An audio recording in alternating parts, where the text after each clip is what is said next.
In today's episode of Straight Up No Bullshit, we dive into the topic of win-win versus win-lose. We believe that for our society to truly flourish, all participants need to be winners. So by embracing this win-win approach, everyone can flourish and prosper, and we can flush out greed and selfishness and create a better world for everyone. Welcome to the Straight Up No Bullshit, the Don Handston Show. Our hosts are going to push the limits, but create an environment where it's safe to uncover the crap that holds you back so you can survive the mediocrity of today's life. And they'll be admitting and revealing their own experiences so you can learn the skills and attitude you need to be who you are. No bullshit. Warning to all listeners, if you have thin skin and get offended easily by harsh, direct, or somewhat offensive content and language, then this podcast may be overwhelming. However, we believe pulling your blinders off and viewing things from a real perspective may feel invigorating and may be the very thing that may cause you to expand your capabilities exponentially. Now here's your hosts, Don and Markus. Welcome, everybody. Welcome to Straight Up No Bullshit, the show where we tackle tough issues and cut through the noise and the bullshit. We're so glad you're here. Don, how you going, my friend? Everything's going great today, Markus. How about yourself? Doing well. It's beautiful out. Sun's shining. Spring is here. I mean, summer's here pretty much. You know, it's the beginning of June. We're rocking and rolling. So it's all good. So today, we got some exciting things to talk about because we're going to be talking about exploring how implementing win-win situations and solutions can lead to success and growth, both personally and professionally. And we're going to share our experiences and insights, reminding us that the difficulties we often face are usually self-created and that remedies lie within ourselves. And I think everyone has an idea of what win-win means. So Don, let's dive into this real quick. And how do you define win-win situation? And why do you think it's so crucial for society to embrace this concept on a much larger scale? Well, I think the reason why the win-win is because in today's society, it's more of a win-lose, right? In order for me to win, right, I need to take advantage of somebody else, or I need to be getting the better end of the deal. It's more about me. It's more about selfishness. But a lot of it has to do with people that are focused on acquiring things. They're focused on acquiring larger houses, better, bigger, better lifestyles. They think that that's going to serve them at a higher level. So, if I can edge up the price a little bit, give a little bit less, whatever they're doing, they're trying to do it for their benefit rather than everyone's benefit. And it's kind of tricky on both sides of the coin when you're trying to make a win-win, because when you want a win-win, like in a business, right? If you own a business, right, you as the business owner representing the business needs to be a winner. Your workers, they need to be winners, and the people that are purchasing your services or goods or services, they need to be a winner. Agreed. And so it's very easy for a business owner, okay, to look at, numbers and greed. I want to drive a fancier car, live in a better house. I'm going to pay the guys a little bit less. Or I'm going to charge the client a little bit less, okay? Or, on the worker side of things, they want that, right? So, whatever the way is that they can create more money, maybe they do a little bit lesser job and they still create the same amount of income. They create more time, whatever it is. And then on the consumer side, right? And it's not just in business, right? It's in life. It's government versus us, the people that are governed. Okay. Right. You name it. Everyone needs to be a winner. And the problem that I see today is there's a lot of manipulations being done to take advantage of the masses, right? The people that follow and they want to trust and believe in other people as being ethical, being an ethical business, being an ethical government, being ethical because reputation, whatever it may be.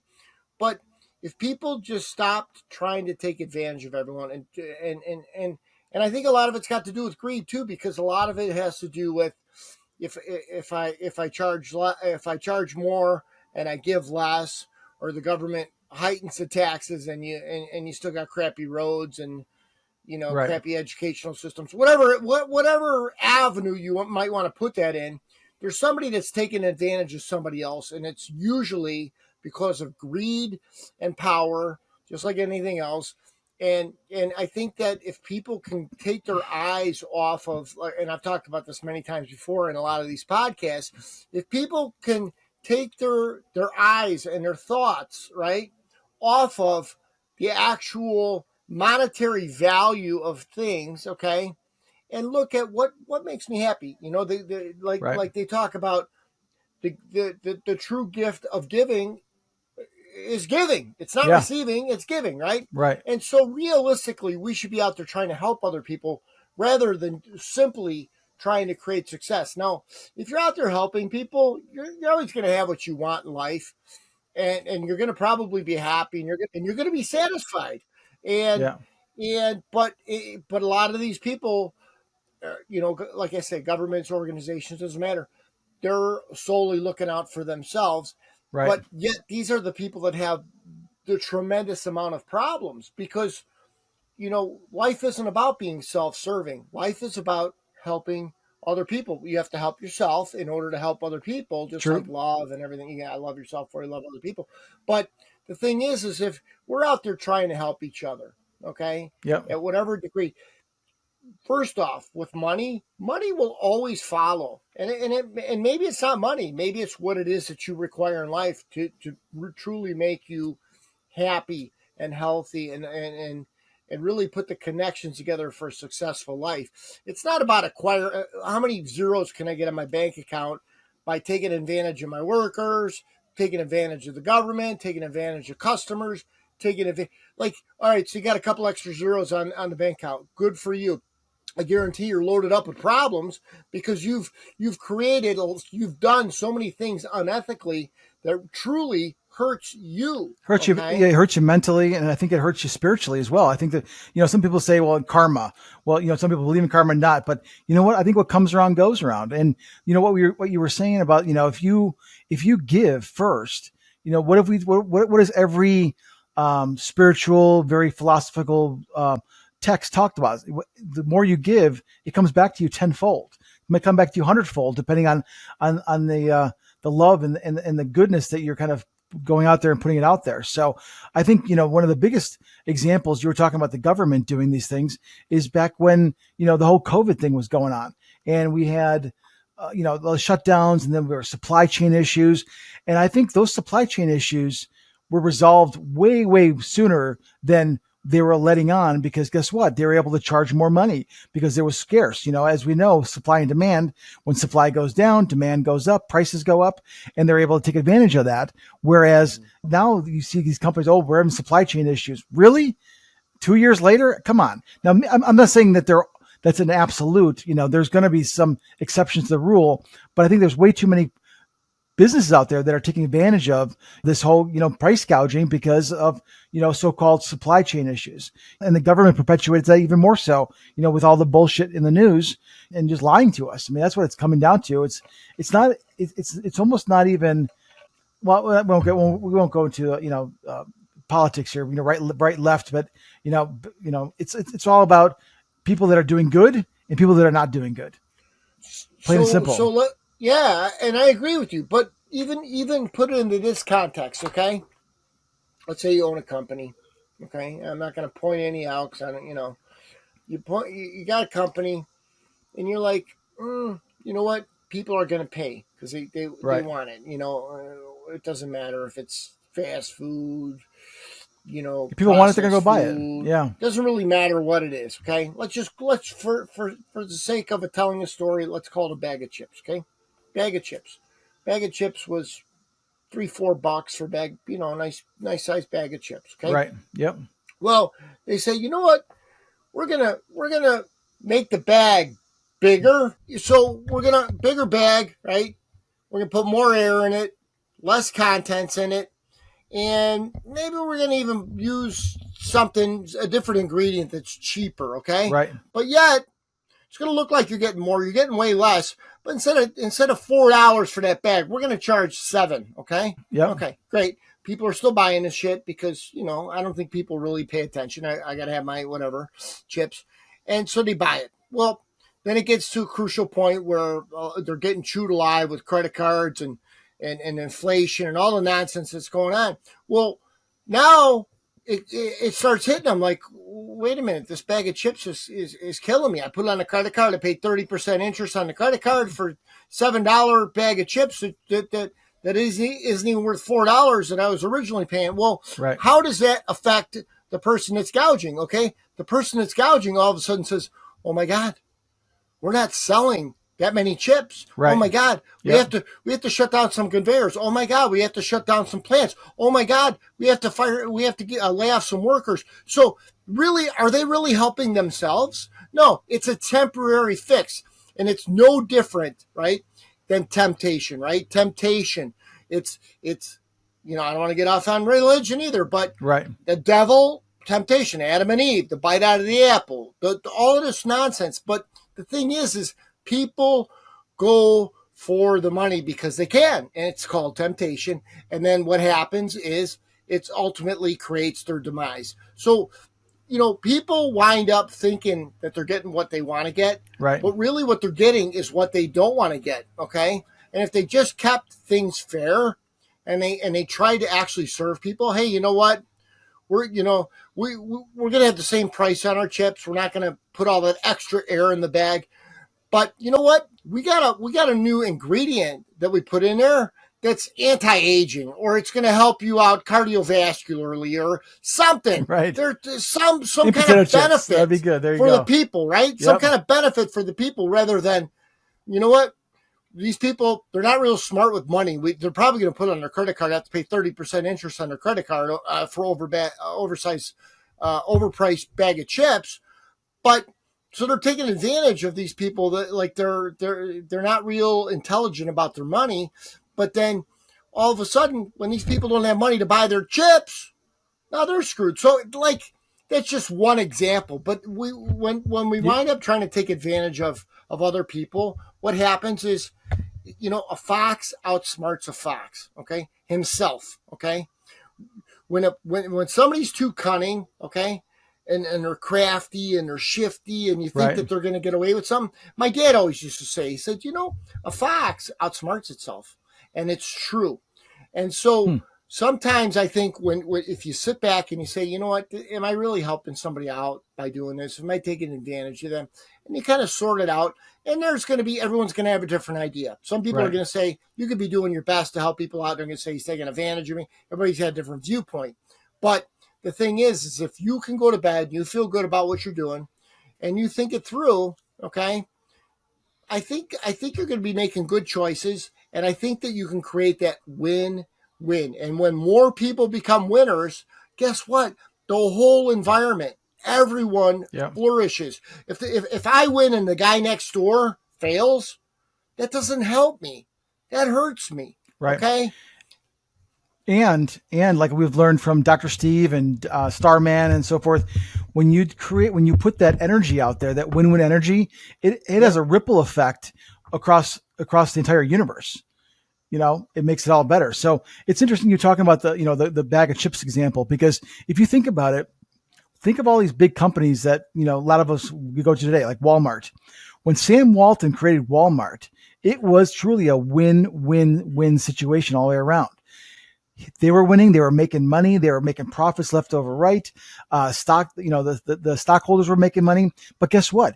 They paid their employees a fair wage. I remember hearing stories about baggers that worked their entire life. And guess what? They retired as millionaires because they were generous with their profits. They were generous with their profit sharing. They're generous with their pension plans.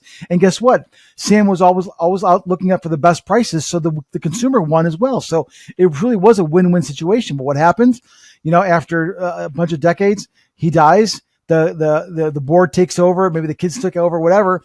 Oh, we're gonna outsource everything to China. We're gonna get the cheapest shit. We're gonna start, reducing wages, and now they don't even have baggers. They expect us to do the bagging because everything's all electronic. So that's just one example. Other examples, I remember reading stories of, I'm trying to remember the vitamin company, Shaklee. And Shaklee was always known for like the top premier supplements and vitamins and so forth. Mm-hmm. And for decades, and everyone relied on it. And as soon as the ownership, they died, and it was taken over. And again, I don't remember if it was taken over by a board or by Generation Kids or whatever. They started substituting inferior ingredients, putting in fillers, doing all these things. And guess what? The Shaklee vitamins went downhill, and their reputation went downhill as well. So it bites them in the ass to people now. You and I remember Shaklee because we, that's our, we're dating ourselves a little bit. But you talk to anyone else right now, no one knows what Shaklee is. Very few. So those are just some examples of businesses when you don't implement a win-win philosophy. Win-win-win really is what it is. You're eventually setting the course of your company in its demise. We've always talked about when you're green, you grow. When you're ripe, you rot. There's no constant. You're either growing and getting better, or you're falling to the wayside. And it may not happen overnight. It's a slow gradual. It might be only 1%. Well, guess what?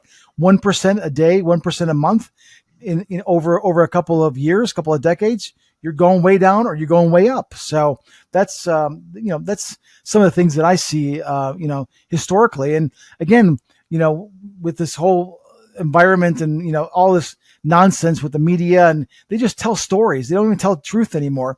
And it's like, if we don't learn from history, it's bound to repeat itself over and over again. So we have to learn from these companies, learn from what's going on, learn from our own experiences, to make things a win-win situation. Wouldn't you agree? I completely agree. Now, what we're both talking about, you always have to remember that there's more than one side to the spectrum, right? Sure. Yep. And so let's say, for instance, you have employees, right? Right. And you pay them based on production. Okay. Sure. And so obviously the more that they do, the more money they would make, which right. I think is a very fair system. And now all of a sudden, these workers, okay, they start producing so much more than everyone else, and they create so much more income. Okay. Right. Now, sometimes the boss or the company says, "Hey, we're paying too much money to these guys." Okay, they don't. Yeah. So then they say, we're not going to pay you as much. We're going to pay you per hour, and it's ridiculous because change it up. Now,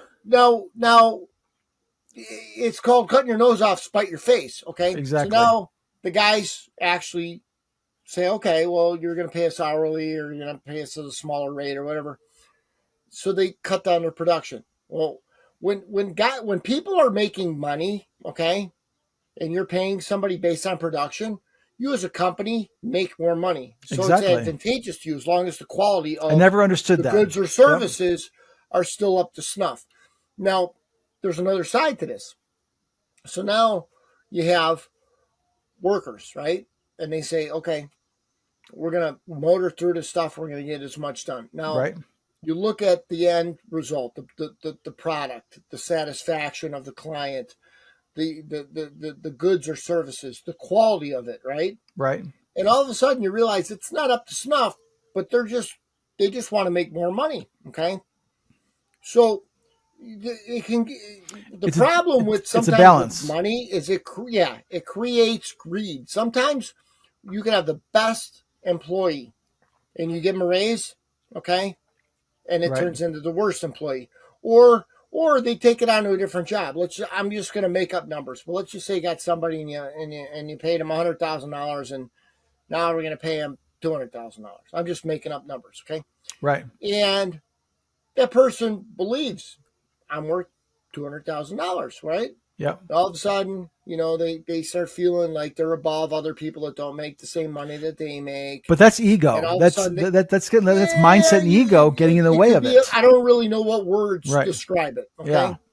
But all of a sudden, they think that they're irreplaceable, right? Oh, I'm irreplaceable. I'm one of the top guys, whatever. Blah, blah, blah, blah, blah. Well, now all of a sudden they become less relevant in your business. Okay. Now they're like, what are you going to do? Fire me? Like, you can't fire me. And the day that you think you're not replaceable is the day you're going to be looking for a job, basically, is how it works. So then they go out to the marketplace and they look for a job. Okay.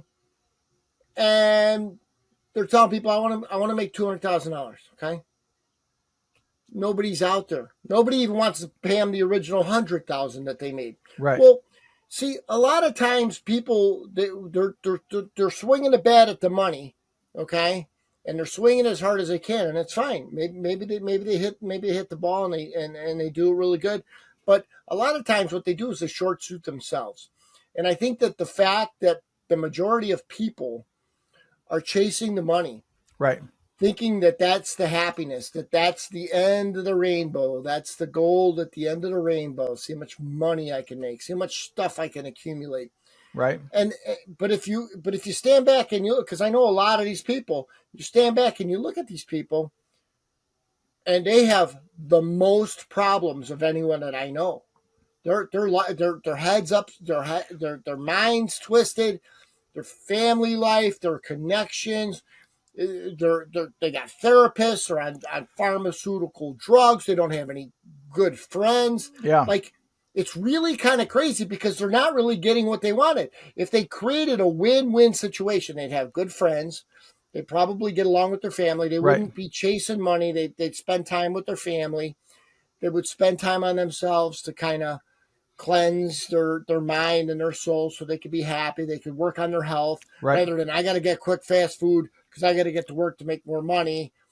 So it all goes along with that win-win-win situation. And so if we start looking at life and we decide that we want everyone around us to be winners, everyone that's capable of being a winner to be a winner, then we're going to enhance our own lives and we're going to enhance the world, and the world can be a better place rather than the greed thing. It's kind of like what's gone on in the last, I don't know how long, but the transfer of wealth just keeps getting further and further apart. The divide, the middle class is disappearing. There's really no middle class anymore. So the people that really have the money, the real money, it's like it's the smallest possible percentage of 1% that has more money than like 50% of the population. 99%. I've seen some interesting numbers. I don't know what the numbers are, but it's a lot. It's off the charts. But it is. But that's what's been going on, but those are the people. I wouldn't want to be those people. Everyone's, I wish I had that. I don't think you do. Part of it also is realizing it's not money's not the issue, and I want to be very clear about that. It's the love of money, and we talk about when we get religious here. I'm going to talk about the Bible. I'm the last one who's going to go down that road. However, having money is important, just like having oxygen is important, just like having good relationships is important, having love in your life and those things, that's all important. But it's when it becomes the love of it, and that's all you're doing is chasing that because it becomes your God, your idol. That messes with your brain. It messes with your psychology. It pollutes what's going on in between your ears. Therefore, you start to see those problems and things happening in between their hours. And it happens time and time again. And so it's really about getting clearer and having a solid base of why you're doing what you're doing. Sure. I want to be able to make money. I want to survive. I want to be able to take, my girlfriend on great trips and do all kinds of wonderful things. However, I'm not selling my soul to do that. And as long as I got my eyes on the prize and my head straight, it's going to be a win-win situation. You know what I'm saying? I know exactly what you're saying. Now, a lot of our dialogue in today's podcast, we're talking about, money, win-win, with money, right? But it doesn't have to be about money. It could be with kindness, could be with what you share with other people, could be with your honesty, okay? Mm-hmm. Could be with your transparency, all the topics that I had in my book. Anyway, but really is you want whatever it is that you're putting out there for the other person to benefit from that, okay? You want them to benefit, okay?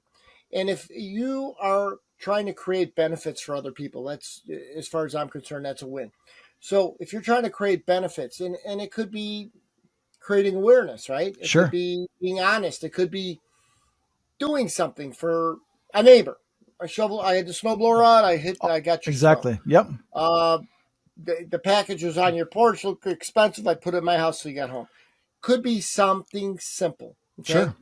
But you hope, and it doesn't always happen, but you hope that it's like that paying it forward type of mentality. Right. The VO5 commercial. I did that. hopefully, if they don't do it to us, that's fine, but maybe they'll do it to somebody else. But then you'll run across people. It doesn't matter what you do for them; they're not going to be happy, and they're going to Right.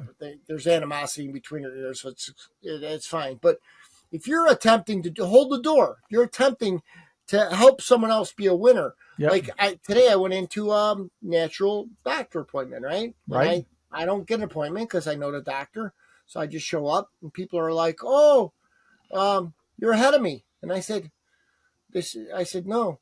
I'm after. They go, "When's your appointment?" I said, "After yours." Right. And so like 3 people came in while I was waiting there. I'm like, I'm in no rush to go anywhere. So I was talking to the one girl, and she says, "Well, what time is your appointment?" I said, "Well, that's the thing. I don't have an appointment time, and you do. So you are the next person in, not Right. me. Sure. I'm waiting for everyone that's got their appointments, and when it's open, I'm going to go in. Could I go in? Yeah, the doc would see me right away, but that's not how I do it, right? Right. Right. If they have an appointment, they made an appointment, they went through what they're supposed to go through to get in there. I'm not going to jump the line and say, "Hey, I'm in a rush. And I know the doc. I'm ahead of you." No, you got the 11:45 appointment. It's now 11:50, and there's a girl in there now. You're after her. Right. You know what I mean? And so it's kind of the same theory applies, and it doesn't have to always be about money, right? It's got to be about doing the right thing, Sure. being kind, Yep. being considerate toward other people. I always open the doors for whenever I'm anywhere. It doesn't matter if it's a guy or girl, whatever. If I can, I'll open the door for them. And, right. It makes me feel good. I know I'm sure it helps them too. It makes them feel good, but it's as much self-serving for me as it is for them. Right.